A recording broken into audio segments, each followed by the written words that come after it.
తెలుగు బుల్లితెర ప్రేక్షకులు అమితంగా అభిమానించే ఆన్ స్క్రీన్ జంటల్లో సుడిగాలి సుధీర్, రష్మి గౌతమ్ జంట ఒకటి అనడంలో ఎలాంటి సందేహం లేదు. సుదీర్ఘకాలంగా ప్రేక్షకులు వీరి జంటను అభిమానిస్తూనే ఉన్నారు. వీరి మధ్య స్నేహం తప్ప మరేం లేదని తెలిసినా జంటగా చూసేందుకు ఈ ఇద్దరిని ప్రేక్షకులు ఎప్పుడూ ఆసక్తి చూపిస్తూనే ఉంటారు. హీరో హీరోయిన్లు 2-3 సినిమాలు వరుసగా చేసి హిట్ కొడితే వారిని హిట్ పెయిర్ అని ఎలా అంటామో అలాగే సుధీర్ రష్మిల జంట సూపర్ హిట్ జోడీగా నిలిచింది. ఈ మధ్య కాలంలో వీరిద్దరూ కలిసి షోలు చేయడం లేదు. అయినా ఈ జంటకు ఉన్న క్రేజ్ మాత్రం ఏమాత్రం తగ్గలేదు. జబర్దస్త్ షో నుంచి సుడిగాలి సుధీర్ బయటకు వెళ్లిన తర్వాత ఇద్దరి కాంబోలో షోలు కూడా రాకుంటే ప్రేక్షకులు మాత్రం వీరిని చాలా మిస్ అవుతున్నారు. వారు మళ్లీ కలిసి షోలు చేయాలని కోరుకునేవారు కూడా చాలా మందే ఉన్నారు. ఇద్దరూ కలిసి కనిపించుకున్నా కనీసం మాట్లాడుకున్నా పర్వాలేదు అన్నట్లుగా కొందరు ప్రేక్షకులు అయితే ఎదురు చూస్తున్నారు. తాజాగా ఈ సమయంలోనే శ్రీదేవి డ్రామా కంపెనీ ఎపిసోడ్లో ఒక ఆసక్తికర సంఘటన చోటు చేసుకుంది.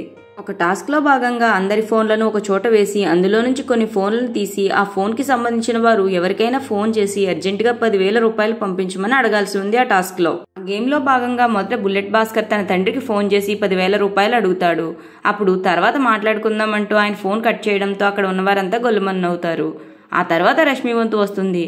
రష్మి తన ఫ్రెండ్ అయిన సుధీర్ కి ఫోన్ చేసి 10,000 అడగాలని హైపరాది చెప్తాడు. అప్పుడు సుధీర్ కి రష్మి ఫోన్ చేస్తుంది.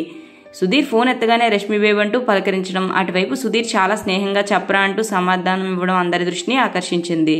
టాస్క్ లో భాగంగా రష్మి సుధీర్ని 10,000 రూపాయలు అడుగుతుంది. వెంటనే ఇదే నెంబర్ కి గూగుల్ పే ఉందా అంటూ ఫోన్ కట్ చేసే లోపు ఆ అమౌంట్ ని రష్మికి పంపించారు సుధీర్. ప్రస్తుతం ఈ శ్రీదేవి డ్రామా కంపెనీ ప్రోమోలో ఈ కొన్ని సెకండ్ల వీడియోపై అందరి చూపు పడింది. సుధీర్ రష్మిని అమితంగా అభిమానించే నెటిజన్స్ ఈ ప్రోమోలోని కొంచెం భాగాన్ని కట్ చేసి తెగ ట్రెండ్ చేస్తున్నారు. సోషల్ మీడియాలో మళ్లీ వీరి ట్రెండ్ మొదలైందని, ఇప్పటికే ఇద్దరి మధ్య మంచి బాండింగ్ ఉంది కనుక కలిసి షోలు చేయాలని కోరుకుంటున్న వారు కూడా చాలా మంది ఉన్నారు. ఈ ఫోన్ టాస్క్ కి ఇప్పుడు మంచి స్పందన వస్తుంది కనుక ఈటీవీ మల్లెమాల వారు మళ్లీ ఈ ఇద్దరిని కలిపి ఒక షో ప్లాన్ చేస్తే బాగుంటుంది అనే అభిప్రాయం కూడా చాలా మంది వ్యక్తం చేస్తున్నారు.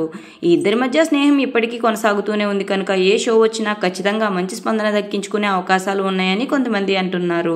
మరి మళ్లీ బుల్లి తెరపై సుధీర్ రష్మి కలిసి కనిపిస్తే ఎలా ఉండబోతుందో కామెంట్ చేయండి. అలాగే ఇలాంటి ఎన్నో సినిమా అప్డేట్స్ కోసం మా ఛానల్ సినిమా సంగతుల్ని సబ్స్క్రైబ్ చేసుకోండి. ఈ వీడియో నచ్చితే లైక్ చేయండి, షేర్ చేయండి.